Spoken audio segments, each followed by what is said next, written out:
So this is my circle slide. Everybody seems to have a circle slide. So these are the 4 things that we really kind of hone in on. Ease of use, manageability, primarily. Behind that, we also have security, performance, and high availability. So we've got high availability for more than just the name node. We've actually got it for a lot of the other services that actually run on the cluster as well. Performance, we've actually done some performance enhancements to Hadoop, and really kind of made it easy to use. So if I kind of get into what we do, you've kind of got your core NoSQL technologies at the very bottom. You've got your Hadoop distributions kind of sitting on top, which have bundled kind of those projects. And then at the very top, you've kind of got the analytics and BI and all the cool stuff that the people are getting into big data for. Unfortunately, right in the center, you kind of have a lot of things that are missing for business processes, right?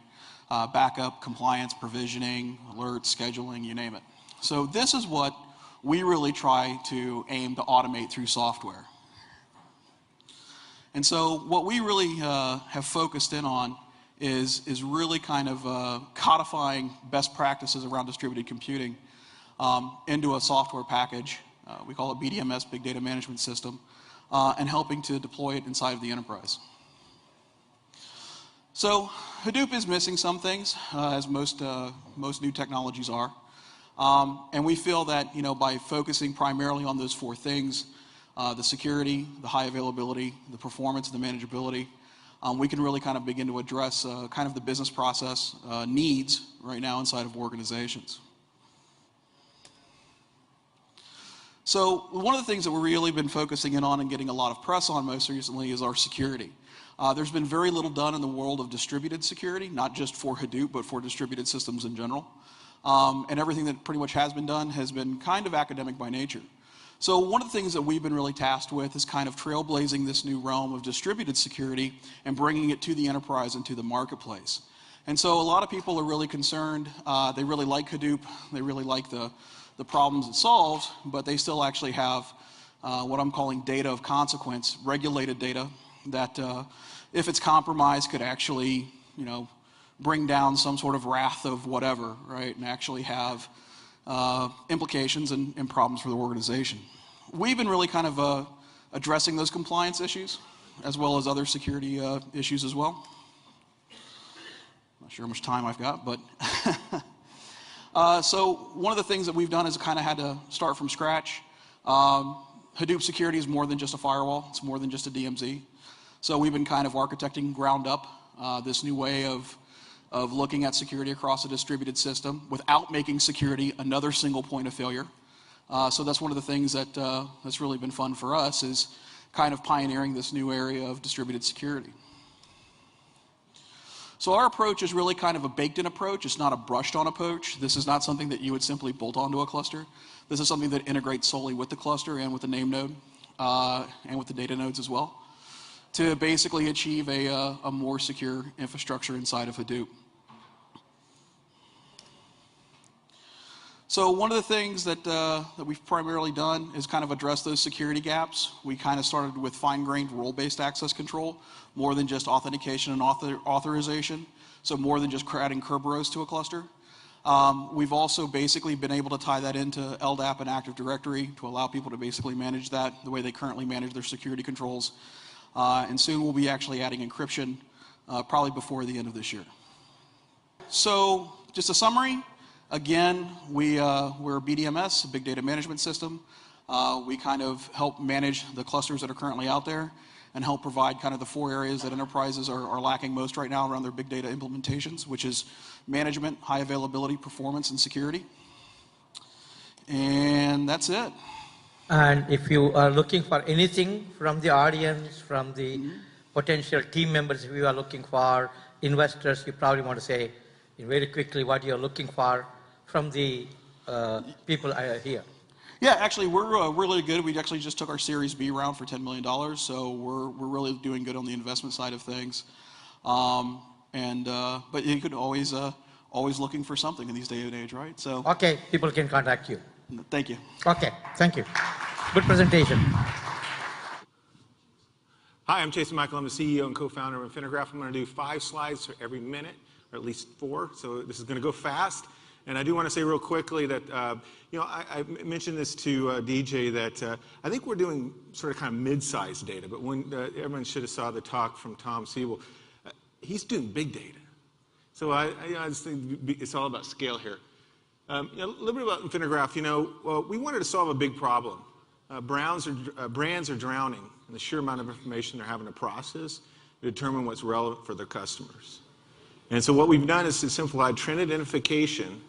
And surfacing trends is really important because if I know what my customers are interacting with and what's relevant to them, I can develop very highly effective content. And that's exactly our strategy. And I'm going to talk about something we're going to a new release. It's the first time mentioned here today. But here's a really fun graph. The fact is that there's mass amounts of information happening. That's why we created a company called Infinigraph, because it's happening every day. Every one of these sites is creating information. The 3 V's that we deal with is velocity, the variety of information, because we're dealing with a mass amounts of unstructured data when you're dealing with consumer information, obviously, and then the velocity. There's so much information being produced from a social, local, mobile aspect. How does a brand deal and grapple with that? And I love this. It's not about information. It's about the filters that are that's really the problem. And so you've seen this graph before. Our big focus right now is we really want to surface what consumers are interacting with and what are they engaging on, and then creating a scoring algorithm, and that's exactly what we've done. Everyone here has seen this pay, don't, and earn. The facts are, and I'm sure you've heard about converged media. This is where there's a melding happening where it's not only the media is being melded, but it's like by integrating that, now brands need to be smarter about how they score each media property so that they can determine where they need to be doubling down. So having that deep insights is really important. And so through the social ecosystem, and I'm sure everyone here, I'm not going to do a poll, but everyone here is using something, or touching some social channel. The facts are is that you're discovering more content now than ever before because the fact is you have it on a feed. And so, and if you not notice this, you're probably searching less because you're discovering more information you're finding from a reading perspective from your friends. And that's a big game changer. Not only is that a big game changer, but think about from an industry. How many brands are in a physical verticalized industry is very important. We're going to talk about that as well. I love this guy. I don't know if you remember him. But the reason why I'm showing this example is there was some analysis done about this, the actual viral spread of content. Now imagine multiplying that by, let's say about 500 million. And that's what we're talking about from a global perspective, because now, and not only in China, the social networks are exploding, but globally. But this is a visualization. I know it's hard to see the graph, but if you go to this Vimeo link or just search on statement, you can actually see the viral spread of content. Now multiply that times millions. And now that's the big data problem that brands are dealing with. So what we did is we solved a big, massive problem. 250,000 brands we have in our database today. We're categorizing content, a little bit over 1 trillion pieces of content we deal with on a regular basis that we score, rank, categorize, segment by type, and that visualization, the ability to segment content and compare that within an industry. So industry verticalization, very critical component of what we've done. So content trends. So the fact that I'm able to look over an industry, you realize that if you're monitoring, I'm sure people of you here have used sometimes social monitoring platforms. Those are really important. You must use them. The facts are is that that's about 5% of what's happening out in the real world. The consumers are interacting and engaging with content in an industry. So you can't put 1,000 keywords into those systems. So what's happened is we move from an interest graph, from a keyword world to an interest graph world. So what we've done here is really thought through the whole process, the fact that we can get trends that come off of an industry. Now we can start creating predictive models of what is happening across an entire industry: medical, healthcare, pharmaceuticals, B2B, B2C. It's really exciting when you see this happen in action. And then this is the exciting part about this is that now we're looking at how do we use a real-time database, incredible insight platform that was built for in-memory, and have the best-in-class in-memory platform in the world. And this is really the exciting part of this, is that now we're able to do some things at scale we really, truly could never do before. And being able to process that information at scale is the key. And that's why we call it the trifecta. So near latency, we like HANA. HANA's got some, I don't know if people here have used it, but it has some huge advantages. So definitely check it out. If you can actually get part of the start forum, which is what we got accepted into. So back on the social segmentation, everybody here has connected to a graph. Most likely you guys are connected to multiple graphs. The facts are when you fan and connect with a brand, and you interact with that content, that for a brand that's in that vertical, that's very important because that's true social behavior. It's not what you say, it's what you do that matters. And then the thing that we're really excited about is the fact that now you can collectively gather insights across an industry. We have one of the largest implementations in India, believe it or not. We just spun up a massive number of brands in Mexico, not including the United States. So when you're able to do it at that scale, now you can what we call hyper-curation, ability to take a specific industry vertical, filter out all the things that are happening and trending, so when a person comes into our system, boom, you're the smartest person in the world. If you, human can't, who here is the last time you searched? I mean, surf the web. I don't surf the web anymore. I discover. You discover content, and that's the key to this equation. So large-scale industry insights. So that's a key thing. Being able to verticalize an industry, brands that are competitive, or what we call proxies, and that's a huge opportunity because now you can see what is trending, who is engaging the most in your industry. And engagement insights is by far the most powerful thing from an executive perspective, because if you're spending money on marketing and you don't know who's engaging the most in your industry, you're losing the game. And then we have probably one of the largest healthcare-oriented content sources as well. Imagine how many healthcare sites are across the globe nationally that are producing content. It's staggering. But for somebody that's interested in just cancer vertical, we can deliver that to them on demand. Very exciting. So retail real-time interest. This is basically if I'm able to surface visualized content, and you start seeing a trending thematics, that thematics you now start predicting that these are things I need to be creating to be effective, and we've been able to do that. 1 minute, got it. So biggest challenge is distribution or brokers to be able to capture more data, filter it. Categorization taxonomy is a big challenge, as well as this whole changing of the dynamics around APIs. Some free books. Again, I'm going to throw this all online. We really got about 5 of these. You can go here, it's smo.infinograph.com. You can do a search on your own brand or industry. We've got 50+ industries. It's really exciting to see. And that's it. Thank you. Thank you. So I'm here to present BigDataHigh, another company in the big data space. But I'd like to tell us a bit of our story. And I'd like to start with this slide that was just in the cover of one of the magazines in the digital payment space where we work. And the title of the whole issue of the magazine was about big data getting real. So in the last couple of years, we had all this hype about big data, the 3 Vs, the velocity and whatnot. But people are kind of like trying to find, what kind of nails could we hit with this hammer? And in our case, what we decided to do is, yes, there's a platform, yes, there's all of that, but really be very specific about what it is that you do for which vertical. And this particular article touched on that as big data becoming real for, in our case, financial services institutions, and what it is that we can enable with big data there. Before we go into that, I mean, we have a European background, and it's quite curious that someone just mentioned SAP and HANA. We were actually backed by SAP out of their HANA fund, so there's a big emphasis there. We made it to Gartner's Cool Vendor, and we did dabble in a number of industries, from energy that was in a panel today, telecoms and financial services. And I'm really personally proud to see, or happy to see, that people are taking just big data from a pure platform play and actually solving real problems in real industries. Ourselves, because of the whole tectonic shift, we call them, that we've seen in the last years in electronic payments and moving the emerging to card not present type of transactions, digital wallets, mobile first type of payment solutions. The patterns that you'd see in the fraud world or digital fraud world have completely changed. So there was a disruption there concerning the existing technologies. And that's a niche, and that's a market we went after, and that's where we're actually, for a startup, a profitable company. And what we do is we make real-time and big data work for fraud detections in the digital payment space.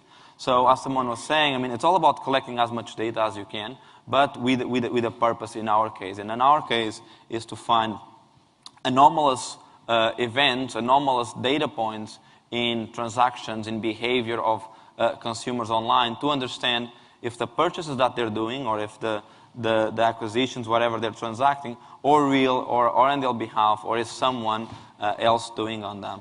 So what we do, we effectively collect loads of data, from device data to behavioral data to something called entity link analysis, as I was shown before by Infinite Graph, but very tailored for this particular problem. And with that, we basically validate, is this a real user? Is this a real transaction? Does this make sense for this particular merchant? And what's the kind of risk associated with that? And what we've also seen is, because of this shift, a lot of the merchants that you see emerging today, they're not equipped to deal with fraud tools or with sophisticated tools like we see sometimes in these kind of forums. What they want is a very simple, a very easy to use type of methodology that hides away all of the big data jargon and the real-time jargon. They just want to solve their problem. So what we give, we call them explanations. We explain in real world terminology, or real people's terminology, that are not necessarily data science, a way for them to understand why it is what they're seeing from all of those data points, from all of those streams of information, as it happens, what it is, why do we think something is wrong, why do we think something might be a fraudulent transaction. And with that, they can actually use to understand or to try to correlate with future risk on their online app, or on their mobile app, on their online website. So we take data from, in our case, we already have over 3 billion transactions collected from something like 192 countries, which is basically every country out there that has some sort of digital payments methodology. We seamlessly combine the real-time streams that we see coming in with all the historical data that we might have about the merchant, about the transaction, about the user, and with all sorts of signals from online behavioral analytics. And with that, in real time, we make an informed decision, and then we explain, delivering with our solution against what we've seen out there, up to a 4x fraud reduction rates. That basically means people trust more online mobile payments solutions. We've just launched. So initially, when we went to market, we worked with some of the large accounts and some of the large brands out there. We just launched last week a solution that goes directly to mobile-first merchants and digitally natives. That is a free solution where, if you are just developing a next mobile app or the next online website, if you want to have, before you send the transaction for payment or for charging, if you want to have a score on what it is that, on a person that is visiting you, and is that person real, or is that transaction that someone is trying to do on your website from a legit source, we're offering that for free for mobile and online properties. So if some of you happen to be in the audience, please do let me know, and we'll get that working. So it's a free service. You send in transactions, and you basically effectively get a result and an explanation of what it is from all the data that we have, from all the signals that we're collecting, if it's a good, or the likelihood of being a fraudulent transaction or not. As I said, two different solutions for different financial and merchants approach. We serve both. There's different challenges in each. So in the financial big organizations that we started as a client, they want big, bulky, kind of like enterprise grade, and some people talked about that. And at scale, with all the Hadoops underlying, we do all of that, but we believe that far more important is this piece here, where it's got to be self-serve if you want to serve the population or the target of mobile-only and digitally native type of population. One of our strengths is not so much a technology. Technology, there's reams and seams of it out there. It is what data that you have and how fast can you act on that data on a particular transaction. So as I said, we have more than 3 billion transactions that have gone through our system. That adds up to more than $200 billion of volume that have been through our system. So it is a very rich data set that we have that we can compare transactions against. And that basically, for any online property out there, enables to track fraud metrics in real time. And that's Thank you. that. Thank you. Anything that you're looking for from the audience? Use cases, if there are online or mobile properties there that would want to sign up for the free API, just do let me know, because that's what I'm here for today. Great, great. Good. Thank you. Wolf DB. Cool. Hi, my name is Mark Heider. I'm a Vice President of Technology and Solutions at VoltDB. I'm going to talk about 3 things. VoltDB, our beliefs, what do we believe? VoltDB in action, show you a little demo, and then some of the business benefits of a modern in-memory database. So real quick, we believe that big data is a rare and transformative market. I've worked in very large Yahoo, Microsoft, eBay, very large data platforms, and an in-memory database really does address velocity and helps your online business. It's becoming a cornerstone of success as more and more mobile devices come online and people want their data and information faster. One of our beliefs is no longer does one database fit all. One size doesn't fit all. You can't use Oracle, can't use DB2, you can't just use one and it'll do everything you want. So you have to go and have some specialized databases. One of the challenges we face when we're operating a database is scale. Right? You either have to have a node, have more disk. So we built Volt to scale infinitely. It has a shared nothing architecture. So rather than have a complete demo, I just have a video recording of here. So we're just starting the database. This database runs on commodity hardware. And it's an ACID compliant RDBMS developed out of Boston. And what you can't see here, it's pretty low, but this is running on my MacBook Air. And I'm getting it's like 241,000 transactions per second. Very simple transactions. But what's important here on the top left is that we're actually doing something. We're aggregating some data. We're making some decisions, and we have a leaderboard capability. All this on my MacBook really fast. So this capability of an ACID database means it's going to work every time, and it's guaranteed to have that transaction. You can go to our website and get a full demo, see more. There's a lot of use cases, download it. We have a community edition and we have an enterprise edition. All right, so in the enterprise edition, anytime we get into a database, you want to talk about what is my upfront cost, what's my time to deploy, how do I get it in place, and how many millions of dollars is going to cost me if I'm going to have an enterprise grade platform. Well, we like to say you can get up and going in less than $150,000 if you're going to run a production and you're serious about availability. Right? That means you need to do that without having a big SAN, big filer in the back end. You need to do it in memory so you can get those high volume transactions. You want to get rid of a lot of the locking and latching of a lot of this older technology that's built into modern, older databases. You want database replication. You want to have your memory, you want to be fault tolerant. You want to be able to lose 1 or 2 servers at any one time and still have your database in running. So in order to do all that, you can do that for less than $150,000, including the hardware. That's ridiculously cheap if you compare it to what you're typically paying for a database. Total cost of ownership. So what's it going to cost after I get it up and running? And where am I going to save money? Right? Well, you're going to have commodity hardware, smaller hardware footprint, because we can run a lot more efficient than an older database. It's got built-in manageability. It's been built from the ground up to scale out in either a virtualized world or on bare bones hardware. And because it's shared nothing, you can take and reuse any kind of hardware you want, put it in your data center as long as it's on the same network, away you go. Commodity hardware. So because we're not seeing these, it's not very often you're going to come across an application or an environment where you're going to need millions of transactions per second in an OLTP. You're going to might as well use some of your old recycled gear, just add more memory and distribute that out.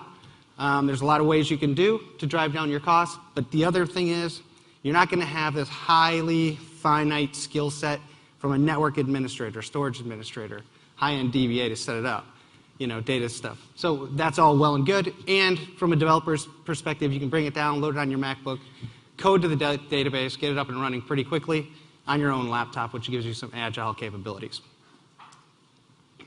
Strengths. So, like I've said a few times, it's a RDBMS, which is great. Out-of-the-box reporting, SQL compliant, all this good stuff that we're traditionally used to with modern-day speeds. In memory, scale out. Remember, just add a node, put it in the cluster. The data will get repartitioned, and away you go. Transparent to the consumer. ACID and SQL compliant. That's a benefit. Everyone knows SQL. Most of us know SQL. Easy to migrate from MySQL or other database solution into this environment. Lowest possible price per transaction. So when I think of a database and I think about cost, I think about cost per transaction. And at this price point, you can see that we are where you might pay $1, you're going to pay 0.012 of a penny for volt, pound for pound. So good solution. I encourage you to go check it out. And here's some quick measurements about a 3-node cluster, standard 3-node cluster. The blue line is a 10% read, 90% write. That's pretty intense workload. On that 3 nodes, we're doing 200,000 transactions under 1 millisecond, and then we start to see the bell curve go up. A 50/50 is the red, and that is going to take you about 240 before you start to hit some kind of service level. So, again, fast database, fast decisioning, the better off you are. The green line is our old version. So we've made some improvements. That's my 5 minutes of fame. Anything that you're looking for from the audience? And You know, I think my one ask of you is to consider Velocity and how it's going to help your business, and just visit our website and check it out. Okay, thank you a lot. We appreciate it.